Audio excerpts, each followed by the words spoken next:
لله رب العالمين والصلاة والسلام على أشرف الأنبياء والمرسلين سيدنا محمد وعلى آله وصحبه أجمعين.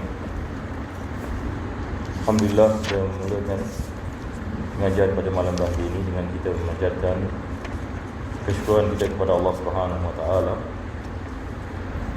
Dan kita berdoa mudah-mudahan Allah menjadikan pengajian ini sebab pengampunan bagi segala dosa kita zahir dan batin. Dan mudah-mudahan Allah mengabulkan segala hajat dan menyelamatkan kita daripada segala bala bencana, daripada segala wabak, daripada azab di dunia dan akhirat. Dan mudah-mudahan Allah Subhanahu wa taala membukakan bagi kita itu kefahaman dalam agama dan memberikan kepada kita husnul khatimah dan mengumpulkan kita bersama Nabi kita sallallahu alaihi wasallam pada hari kiamat nanti. Amin ya rabbal alamin. Di dalam kitab Da'wat Utama kita telah sampai kepada bab yang kelima dan kita masih membicarakan tentang ayat-ayat yang dinukilkan daripada Al-Quranul Karim berkenaan dengan kepentingan bersabar apabila menghadapi ujian daripada Allah Subhanahu wa taala. Maka minggu lepas kita membicarakan ayat 155 daripada surah Al-Baqarah yang merupakan ayat yang penting dalam bab ini.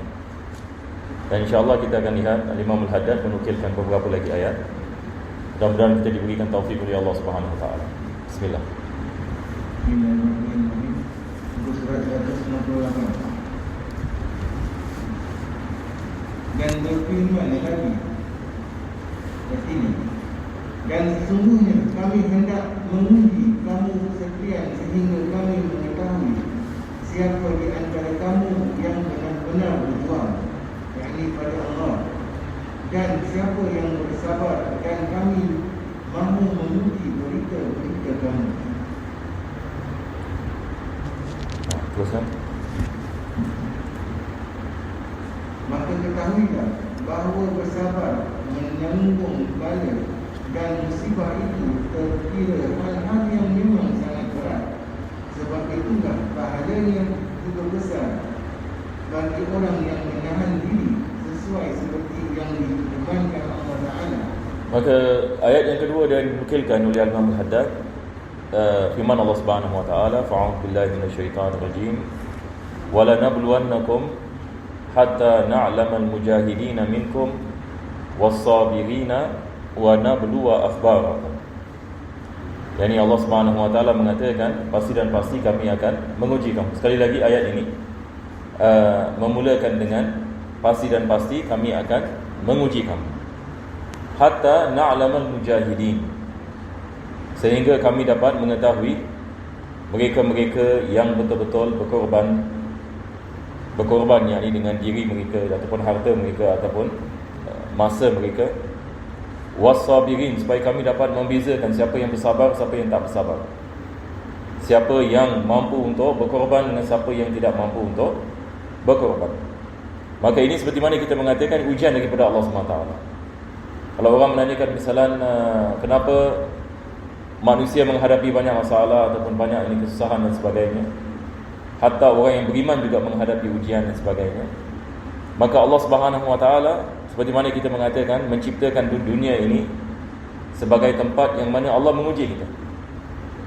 Maka tempat ini, ujian ini penuh ini dengan cubaan, penuh ini dengan ujian yang datang daripada Allah Subhanahu wa taala. Maka Allah menguji kita dengan adanya ujian-ujian ini. Maka di sini Allah SWT mengatakan supaya kami dapat membezakan siapa yang bersabar dengan siapa yang tak bersabar, siapa yang berkorban dengan siapa yang tidak berkorban, siapa yang kembali kepada Allah SWT, siapa yang tak kembali kepada Allah, siapa yang mengharapkan Allah SWT dan sebaliknya. Maka yang bersabar akan mendapatkan martabat yang tinggi di sisi Allah SWT, yang tidak bersabar akan rugi.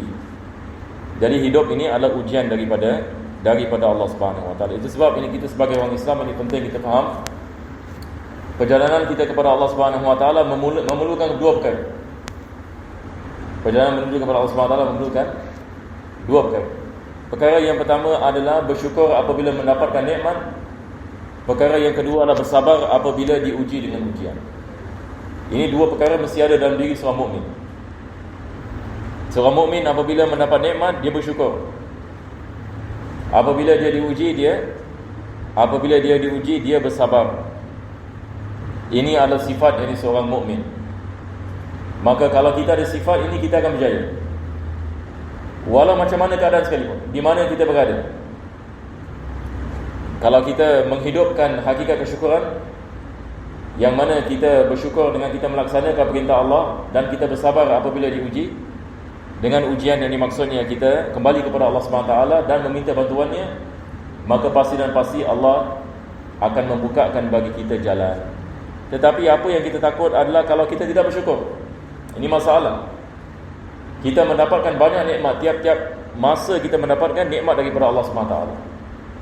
Pada tiap-tiap masa dan keadaan kita mendapatkan nikmat kesihatan, nikmat penglihatan, nikmat pendengaran. Ini memerlukan kepada kesyukuran. Kalau kita tidak bersyukur, masalah. Ini juga satu musibah. Kalau sekiranya kita tidak bersyukur dengan nikmat yang diberikan oleh Allah Subhanahu Wa Taala. Dan berapa ramai manusia yang lalai daripada mensyukuri Allah Subhanahu Wa Taala.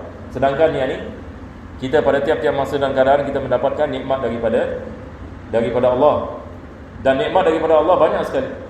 Hatta udara yang kita hidup ni nikmat.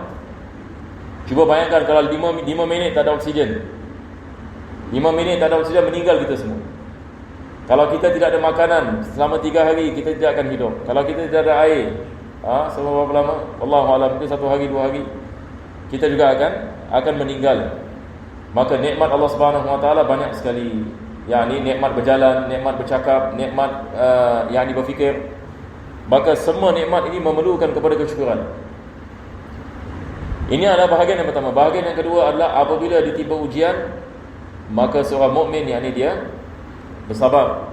Dia mengetahui bahawasanya Allah sedang menguji. Allah Subhanahu Wa Taala sedang mengujinya. Maka dia kembali kepada Allah dan meminta bantuan kepada Allah Subhanahu Wa Taala dengan penuh keyakinan bahawasanya segala-galanya berlaku dengan izin Allah.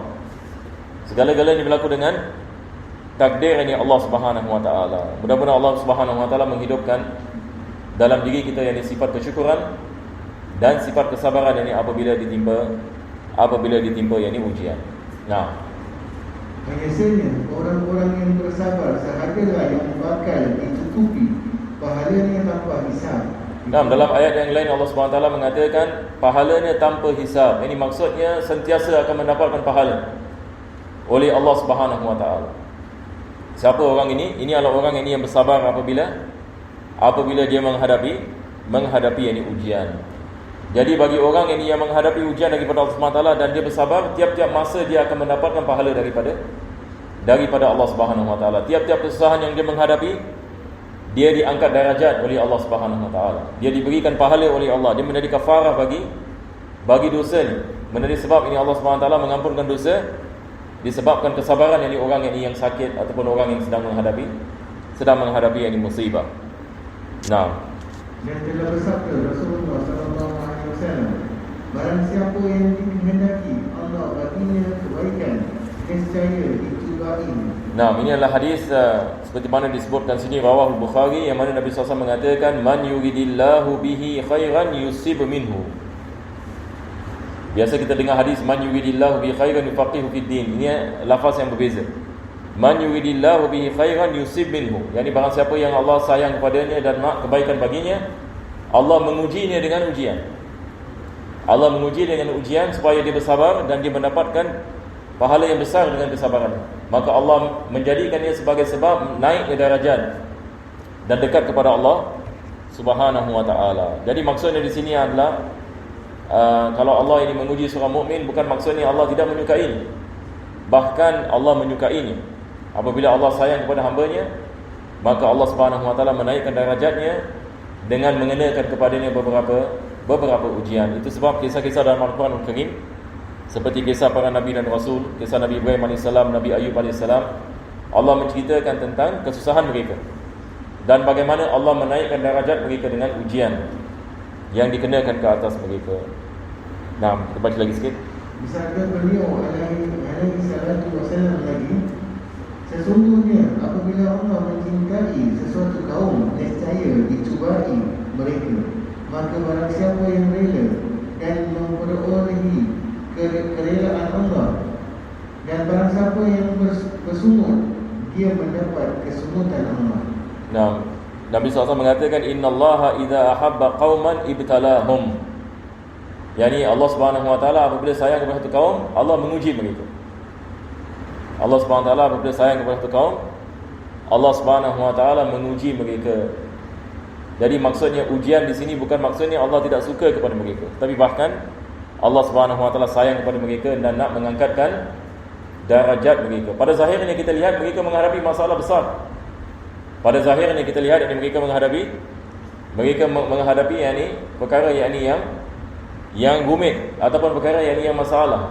Tetapi pada hakikatnya Allah Subhanahu wa taala menguji mereka, dan apabila mereka bersabar, Allah Subhanahu wa taala mengangkatkan darajat mereka. Faman radiya falahu ridha.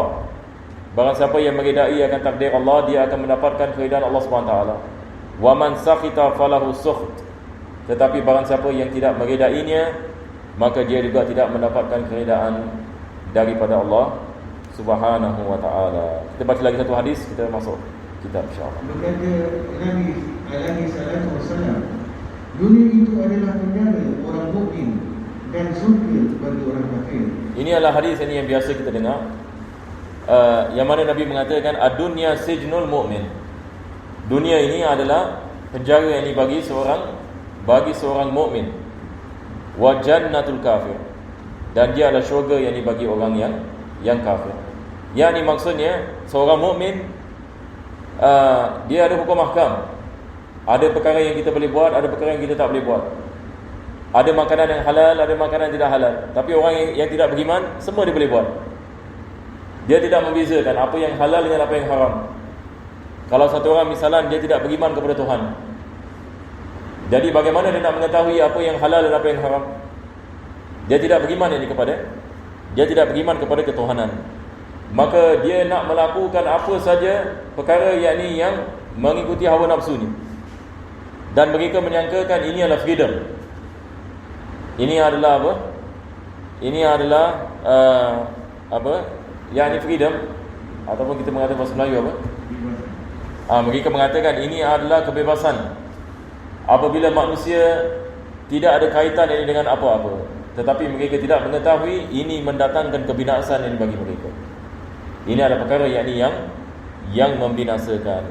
Allah Subhanahu wa taala yang menciptakan manusia, Allah menghantarkan nabi-nabi dan rasul mengajarkan kepada manusia akan tanggungjawab ini manusia. Tetapi kalau sekiranya manusia lalai daripada tanggungjawabnya dan mengingkari perintah-perintah Allah, maka manusia meletakkan dirinya dalam kebinasaan, dan pada zahirnya dia menyangkakan dia berada dalam syurga. Sebab dia menyangkakan dia boleh melakukan perkara yang memuaskan hawa nafsunya, tetapi dia tidak mengetahui ini membawa dia kepada neraka jahanam. Manakala seorang mukmin dia melawan hawa nafsunya, dia puasa pada bulan Ramadan, meninggalkan makanan dan minuman, dia tidak melakukan zina, dia tidak meminum minuman keras, dan begitu juga dia melaksanakan perintah-perintah Allah Subhanahu Wa Taala. Seperti solat yang 5 waktu, begitu juga dia mencari makanan yang halal, meninggalkan yang syubhat.